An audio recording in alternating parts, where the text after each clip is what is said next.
Good evening, welcome to agriculture vision students.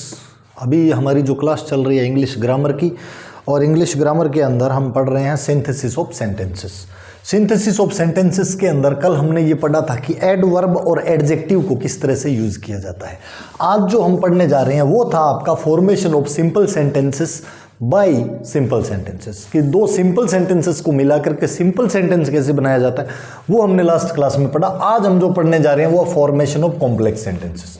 Complex sentence कैसे बनाए जाएं, जो भी सेंटेंस लिखे हुए हैं, ये दो सेंटेंस लिखे हुए हैं, इनसे कैसे कॉम्प्लेक्स सेंटेंस बनाए जाएं। तो इनके अंदर अभी सबसे पहले हम बात कर रहे हैं दो मेथड्स की। पहला है नाउन क्लॉज। नाउन क्लॉज का जब हम क्लॉज पढ़ रहे थे तो मैंने आपको डिफाइन किया था, when a clause acts as a noun.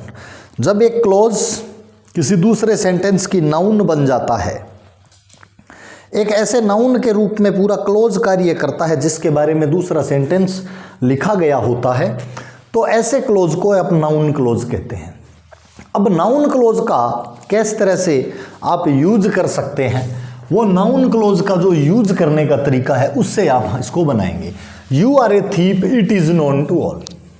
ठीक है, इसको किस तरीके से बना सकते हैं आप कॉम्प्लेक्स सेंटेंस। देखो, it is known to all, सबको पता है। क्या पता है? इट, यानी ये जो इट है ये क्या है? प्रोनाउन। इस प्रोनाउन की जगह ये पूरा सेंटेंस अगर हम रख दें तो ये क्या कहलाएगा? नाउन, क्योंकि इस सेंटेंस के लिए इट लगा है। ये जो पूरा फैक्ट है यू आर ए थीप, इसके लिए यहाँ पे इट आया है। तो इट को हटाने के लिए अपने को ये पूरा ये क्लॉज यूज करना पड़ेगा, तो ये क्या हो गया? Noun clause. तो इसको किस तरह से बनाएंगे, देखिए, यू आर ए थीप। अब जब पूरा नाउन आ गया तो प्रोनाउन की जरूरत नहीं है, हट जाएगा। Is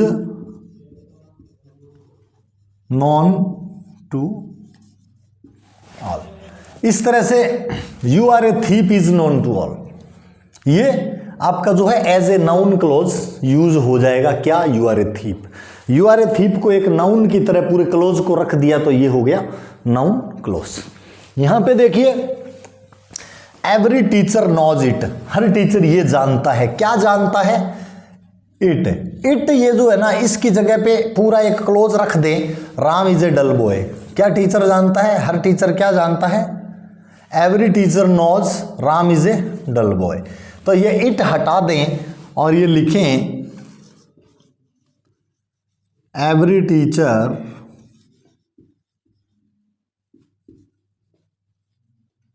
knows that Ram is a dull boy। अब देखिए, दैट जो कंजक्शन है वो लगा और इस इट की जगह पे आपका एक पूरा का पूरा क्लॉज आ गया, यानी प्रोनाउन की जगह नाउन बन के एक पूरा क्लॉज आ गया। ये जो फैक्ट था नोज की, क्या जानता है, वो जो जानने वाला जो तथ्य है वो एक नाउन के रूप में आया है यहां पर, Ram is a dull boy. I told you that yesterday you must rely on it. I told you that yesterday, कि मैंने जो तुम्हें बताया, कब? यस्टरडे। ठीक है, you must rely on it, pronoun क्या है? It.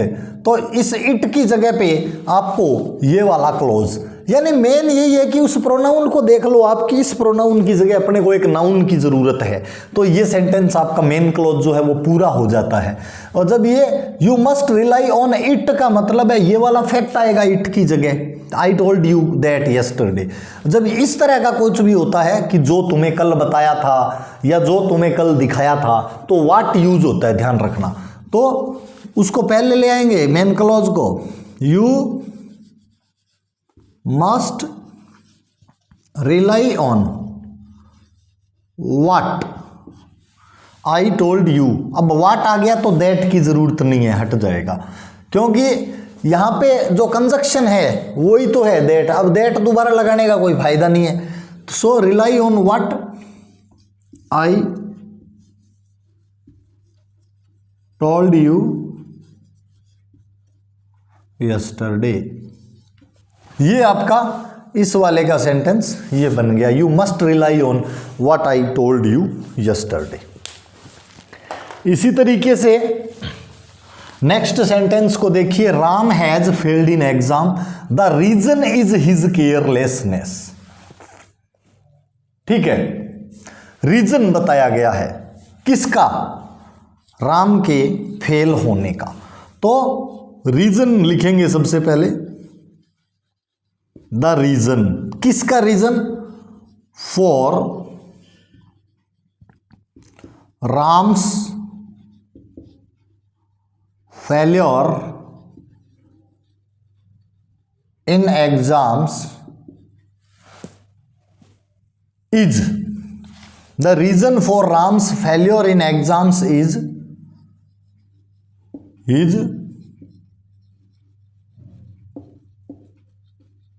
Carelessness.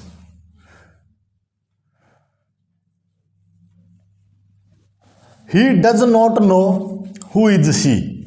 He does not know who, जब WH वर्ड लगा होता है तो इसी को हम कंजक्शन के रूप में यूज कर लेते हैं, दूसरा कंजक्शन नहीं लगाते। He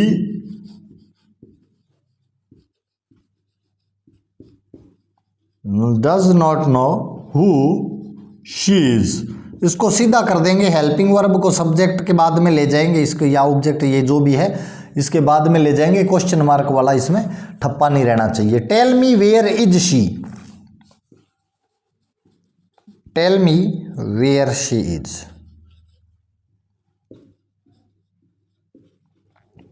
इस तरीके से हेल्पिंग वर्ब की लोकेशन बदली। तो ये जो है आपका नाउन क्लोज को इस तरह से यूज किया जाता है, यानी एक जो प्रोनाउन है उस प्रोनाउन को हटा के वहां पर आप एक पूरे क्लोज को एक नाउन के रूप में अगर रख देते हैं तो वो आपका कहलाता है नाउन क्लोज। इस तरीके से ये जो है आपका सेंटेंस फॉर्मेशन कंप्लीट हो जाएगा नाउन क्लोज वाला। अब इसके अंदर अगर किसी को कोई डाउट हो, अगर आप कमेंट में लिखते हो तो मैं उसके ऊपर अलग से वीडियो बना के और आपका डाउट क्लियर कर दूंगा। नेक्स्ट आपका आ जाता है एडजेक्टिव क्लोज। एडजेक्टिव क्लोज का मतलब है, डेफिनेशन तो मैं आपको पढ़ा चुका हूं क्लोजेस के अंदर कि when a clause acts as an adjective, एक पूरा क्लोज जो है वो एक एडजेक्टिव का काम करता है, किसी चीज की पूरा क्लोज विशेषता बताता है। जैसे I saw a dog, dog noun है, डॉग वाज, डॉग के बारे में क्या कहा गया है, लाइंग ऑन द रोड। ये डॉग का एडजेक्टिव क्या है, विशेषता क्या है कि सड़क पे पड़ा था। तो यहां पे जो विशेषता है ना उसको इसके साथ में रख देंगे। कैसे, आई saw a dog lying on the road।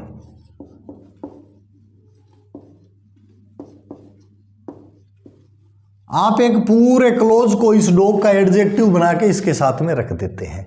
I gave him a camera, camera was cheap. या जाहिर सी बात है कैमरा दो बार आ गया, इसको हटा देंगे, कैमरा का एडजेक्टिव क्या है, चीप, तो चीप को यहां रख देंगे। पूरे क्लोज की जरूरत नहीं है, यहां पे अपने को सिर्फ चीप ही चाहिए। I gave him a cheap camera, सस्ता कैमरा दिया है। The man was caught, he stole my watch. The man है, पकड़ा गया कौन, ही किसके लिए आया, मैन के लिए, तो ही हटा देंगे। और द मैन का जो एडजेक्टिव है वो क्या है, स्टोल माई वॉच। तो इस स्टोल माई वॉच को मैन के साथ जोड़ेंगे। आपको जब आप जाओगे ना कंजंक्शन के ऊपर, उस समय अगर आपका ध्यान दो तो याद आएगा कि पहले अगर व्यक्ति हो और व्यक्ति के साथ तुरंत बाद वर्ब को जोड़ना हो तो हु का प्रयोग किया जाता है। द मैन हु, अब इसका एडजेक्टिव आ जाएगा stall my watch. The man who stole my watch was caught। ठीक है, he was weeping, nobody knows the reason।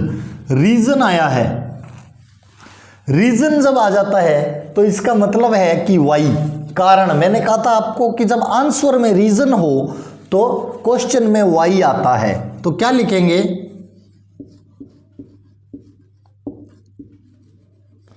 Nobody knows क्या, वाई ही वॉज वीपिंग, यानी नोबडी नोज लगाया, द रीजन हटा दिया, क्योंकि रीजन है किसका चाहिए, why he was weeping.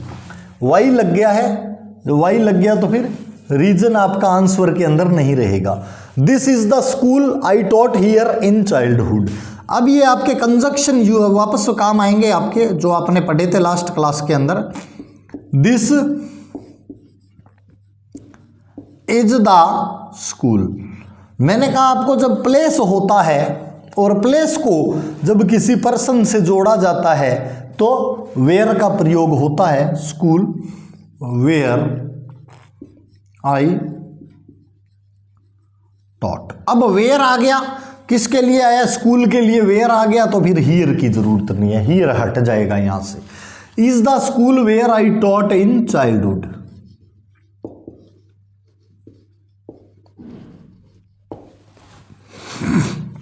The pen is mine it is on the table. Pen के बारे में क्या कहा गया है, इट हटा देंगे क्योंकि इट पेन के लिए आया है। इज ऑन द टेबल, तो on the table just pen के बाद में रखेंगे अपने, क्योंकि ये इसका एडजेक्टिव है। The pen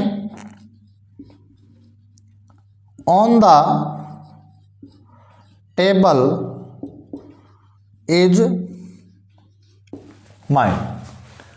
next one, the boy is standing there he is my brother. The boy is standing there, ठीक है, बॉय के लिए ही आया है तो इसको हटा देंगे, लिखेंगे क्या, द बॉय, इज को एक बार ही लगाना है तो इस यहां पे नहीं लगाएंगे। The boy standing there is my brother. The boy standing there is my brother. इस तरीके से आपका एडजेक्टिव क्लोज वाला सेंटेंस हो जाएगा। अब देखो नाउन क्लोज के अंदर तो क्या किया कि जो प्रोनाउन था उसकी जगह पे आपने नाउन को एक नाउन के रूप में पूरे क्लोज को रख दिया और प्रोनाउन को दिया हटा। यहां पे क्या किया, जो एडजेक्टिव है एक ऐसा क्लोज जो किसी ऑब्जेक्ट या सब्जेक्ट का, या तो ऑब्जेक्ट का हो सकता है या सब्जेक्ट का, एडजेक्टिव बन के काम कर रहा है, एक पूरा क्लोज। जैसे ये आदमी है, इस आदमी का जो एडजेक्टिव है वो क्या है, स्टोल माई वॉच, घड़ी चुराई है इसने, तो इसको आदमी के साथ में जोड़ देंगे। आदमी के साथ में वर्ब जोड़ रहे हैं तो हु लगाएंगे, my watch was caught. He was weeping, nobody knows the reason. जब रीजन की बात आती है तो रीजन का आंसर हमेशा वाई में होता है, रीजन को हटाएंगे वाई लगाएंगे। नो बडी नोज क्या, द रीजन, रीजन नहीं जानता किसका, क्यों रो रहा है, why he was weeping. This is the school, school आ गया स्थान है, वेयर, स्कूल की खासियत क्या है, आई टॉट इन चाइल्डहुड, तो वेयर के साथ में जोड़ देंगे कि मैं जहां बचपन में पढ़ा था। इस तरीके से आपका नाउन क्लोज और एडजेक्टिव क्लोज का जो फंडा है वो यहां पे हो जाता है कि आप नाउन क्लोज और एडजेक्टिव क्लोज को किस तरीके से जोड़ेंगे। अब ये छोटी छोटी चीजें आपके ध्यान में रहनी चाहिए कि स्थान का नाम आ रहा है तो मैं वेयर लगाऊं, कोई वर्क और उसके रिजल्ट की बात आ रही है तो उसको मैं किस तरीके से जोड़ता हूं। अगर कोई रीजन पूछ रहा है तो मैं वाई लगाऊं, मैन है तो हु लगाऊं, अगर कोई ऑब्जेक्ट है, कोई थिंग है तो मैं विच लगाऊं। ये चीज अगर आपके माइंड के अंदर रहती है, अगर टाइम की बात कर रहा है तो मैं व्हेन लगा करके जोड़ूं, तो आपका ऑलमोस्ट ये जो है, अगर आप 10-12 एक्सरसाइज अपने मन से करेंगे इतने में सिंथेसिस आपका क्लियर हो जाता है। एकदम इजी है, हार्ड इसके अंदर ऐसा कुछ भी नहीं है कि ये समझ में ना आए। हाँ, आप अगर कर ही नहीं रहे हो, सिर्फ ये एक डर्रा पकड़ के बैठे हुए हो, अरे यार हार्ड है, हार्ड है, फिर तो हार्ड है ही है, सीधी सी बात है। फिर तो इजी कुछ भी नहीं है, आटा खाना भी इजी नहीं है, उसको भी हाथ से टुकड़ा तोड़ के मुंह में डालना पड़ता है। ठीक है, तो ये आपका हो गया नाउन क्लोज और एडजेक्टिव क्लोज। इसके बाद में जो आगे अपने करने वाले हैं वो नेक्स्ट मेथड करेंगे। किस चीज का करेंगे, let's see.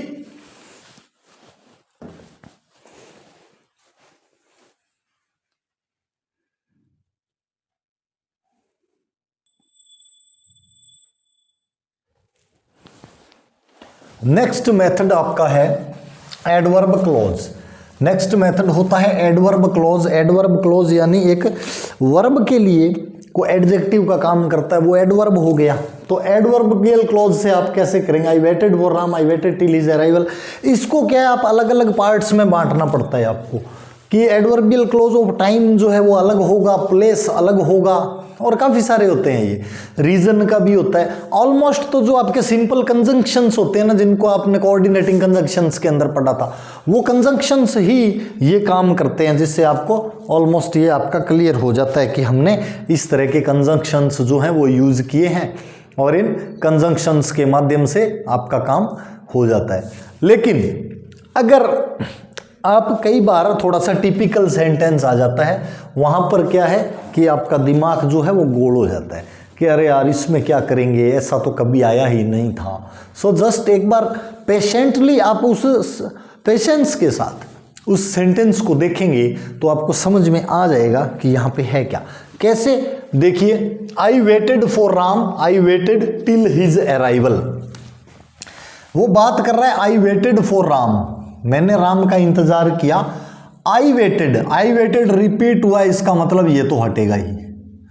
Till his arrival, उसके आने तक, ठीक है। अब ये टिल है जो, ये भी आपका, ये इज अराइवल उसके आने तक मतलब टाइम है, ये तो पता है। और टाइम भी क्या कह रहा है, तक कह रहा है। तो सबसे बड़ी बात तो ये कि ये टिल लगा ही पड़ा है तक वाले में, क्लोज। जब आप टाइम के क्लोज पढ़ते हैं तो आप उसमें टिल भी आता है। तो एक तो आप इसको सीधा इस तरीके से कर सकते हैं, आई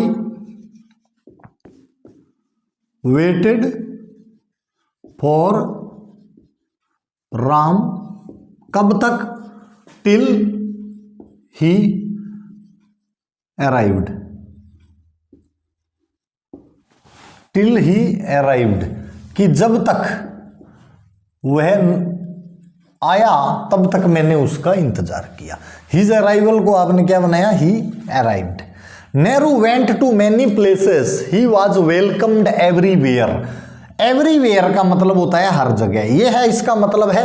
आपके क्या लगेगा, एवरीवेयर आया है तो क्लोज लगेगा प्लेस वाला, तो क्या लिखोगे, सबसे पहले आप ये लिखोगे कि हर जगह उसका स्वागत किया गया। ही हट ही जाएगा, ही की जरूरत नहीं है। Nehru was welcomed. एवरीवेयर को कर देंगे वेयर एवर, कि जहां भी गया सब जगह स्वागत किया गया। तो मैनी प्लेसेस की जरूरत नहीं पड़ेगी, एवरीवेयर की भी जरूरत नहीं पड़ेगी। Nehru was welcomed wherever he went, ये आपका शॉर्ट हो गया। नेहरू जहां भी गया वहां पे क्या किया, स्वागत किया गया। He is weak, I shall teach him. वह कमजोर है, उसको पढ़ाना चाहिए। पढ़ाना चाहिए का कारण क्या है, कमजोर है। तो लिखेंगे आई शैल, कोई भी प्रोनाउन और नाउन कॉमन तो है नहीं, teach him because he is weak. जब रीजन वालों को जोड़ना हो तो बिकॉज का यूज किया जा सकता है, क्योंकि जब रीजन पता है तो बिकॉज से जोड़ा जाता है। जब रीजन नहीं पता होता तो वाई लगा देते हैं कि पता ही नहीं है, तो क्वेश्चन ही है रीजन। तो do not work hard, you will lose your health. इसके अंदर ये कहा गया है कठोर परिश्रम मत कीजिए, स्वास्थ्य खराब हो जाएगा, यानी कंडीशन है, ये मना किया जा रहा है। तो क्या लिखोगे, यानी काम करने से स्वास्थ्य खराब होता है। इफ यू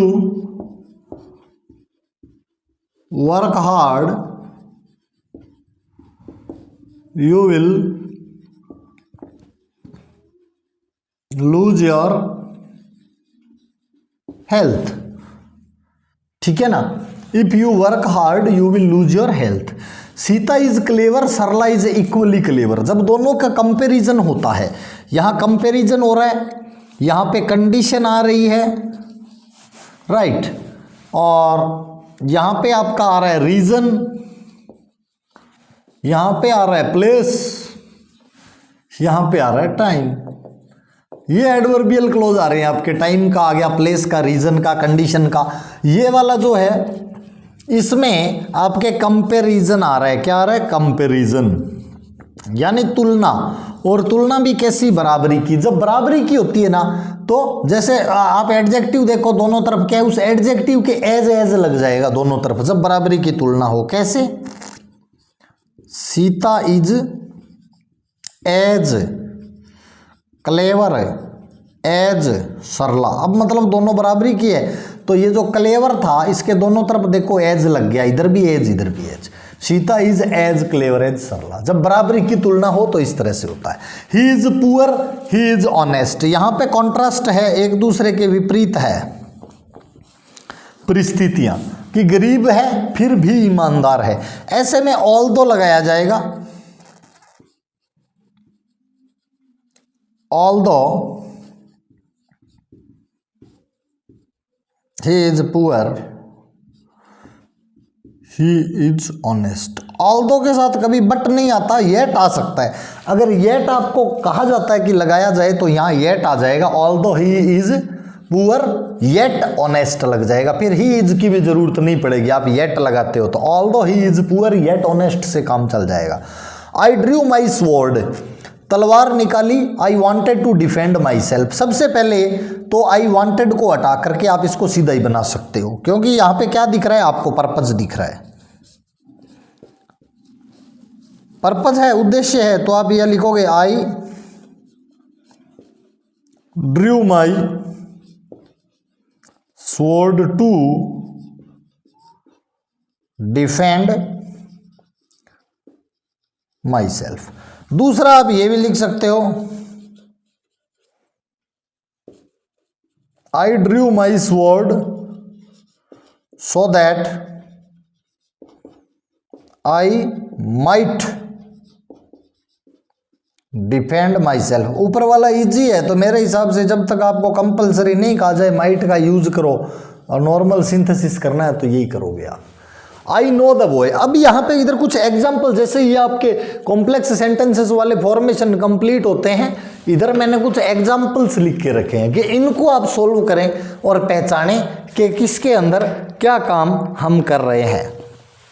इसको जब आप आइडेंटिफाई कर लोगे इतने एक्सरसाइजेज को, तो उसके बाद में आपके ये कहानी समझ में आ जाएगी कि किस तरह से पहचानना है और करना है।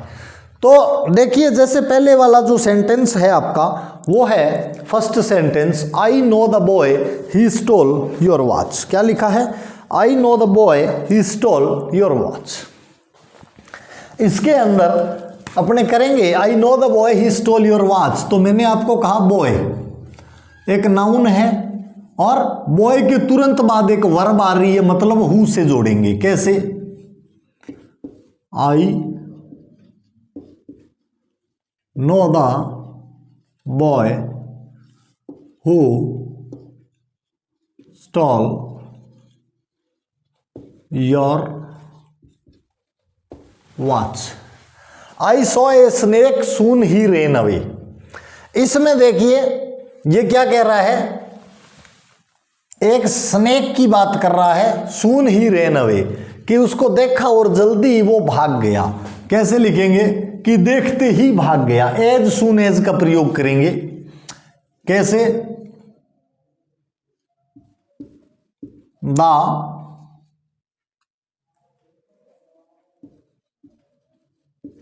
Snake ran away as soon as I saw him। जैसे ही मैंने देखा सांप भाग गया। चाहे इसको ऐसे लिख सकते हो, as soon as I saw him, the snake ran away। ठीक है, you must work harder you will not पास। ये क्या कह रहा है कि काम करना ही पड़ेगा वरना पास नहीं होगे। चेतावनी दे रहा है ये सीधी सीधी, you must work harder you will not pass. तो आपको कठोर मेहनत करनी ही पड़ेगी वरना आप पास नहीं हो सकते। या तो दोनों को नेगेटिव कर दो, उधर वाला नेगेटिव है इसको भी नेगेटिव कर दो, और या टिल लगा दो, टिल से जुड़ जाएगा, समय क्या रहेगा, कठोर परिश्रम करनी पड़ेगी। यू विल अनलेस लग जाएगा, बहुत सारी चीजें लग सकती है इसमें। You will not pass unless you work hard, कठोर परिश्रम नहीं करोगे तो पास नहीं होगे। Work hard you will get success, ये कंडीशन है। इसमें लिखेंगे if you work hard you will get success, क्योंकि देखो कंडीशन में इफ का प्रयोग होता है और कभी भी मॉडल वाले के साथ में नहीं होता है, तो जो बिना मॉडल वाला है उसके साथ में आप इफ का प्रयोग कर देंगे। The bell rang they all came up at once, अब आफ्टर कर लो, टाइम है ना, घंटी बजी तो सब आ गए। या व्हेन से भी जोड़ सकते हो, टाइम है तो लिखेंगे they all came up at once, कब, when the bell rang, जब घंटी बजी तब सारे एक साथ ऊपर आ गए। इसको आफ्टर में भी बदल सकते हैं, कैसे, they all came up at once after the bell rang, घंटी बजने के बाद में आ गई। The rose is beautiful flower, it is certain, rose is beautiful flower, it is certain, it is certain, it की जगह इसको रखना है पूरा noun clause. The rose is beautiful flower is, जब कुछ नहीं जोड़ने से काम चल रहा हो तो कोशिश यही करनी है कि कुछ ना जोड़ें।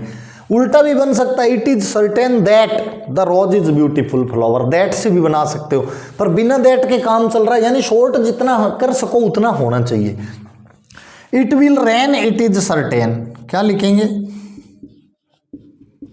इट विल रेन, ये नाउन क्लोज हो गया, ये इट हट जाएगा, इज सर्टेन, आज बरसात होगी ये निश्चित है, it is certain that it will rain. He died in an accident, this news is not true, news क्या है, दिस न्यूज, अब लिखेंगे क्या, द न्यूज दैट, न्यूज को इसके साथ जोड़ेंगे, the news that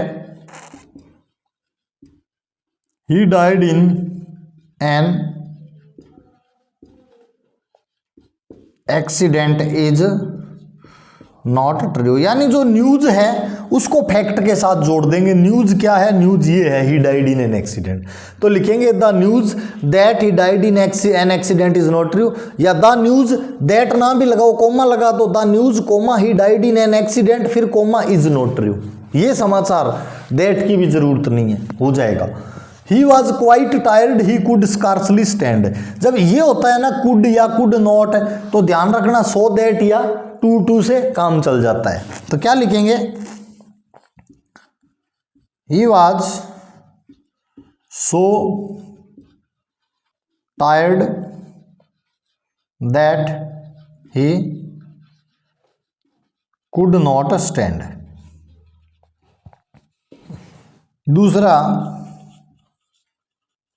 he was too tired to stand, तो टू से भी हो गया और so that से भी हो गया, जैसे आपकी मर्जी। इस तरीके से जब तक आपको अगर कंफर्म कह ही दिया उसने कि ये लगाओ, तब तो देखो लग ही जाना है, फिर तो पता ही है कि इसको लगाने का तरीका क्या होता है। अपने जो एग्जाम्पल्स अगर 25-30 कर लेते हैं और वो पर्टिकुलर अपने को दे देता है, भाई ये वाला कंजक्शन ही बेटा यूज कर तू, तब तो आप कर ही लोगे, फिर तो दिक्कत ही नहीं आनी। लेकिन अपनी मर्जी से भी बनाओ ना, तो इस तरीके से आप कोई सा भी लेकर के और बना सकते हो, कहीं दिक्कत नहीं है, कहीं गलत नहीं होगा।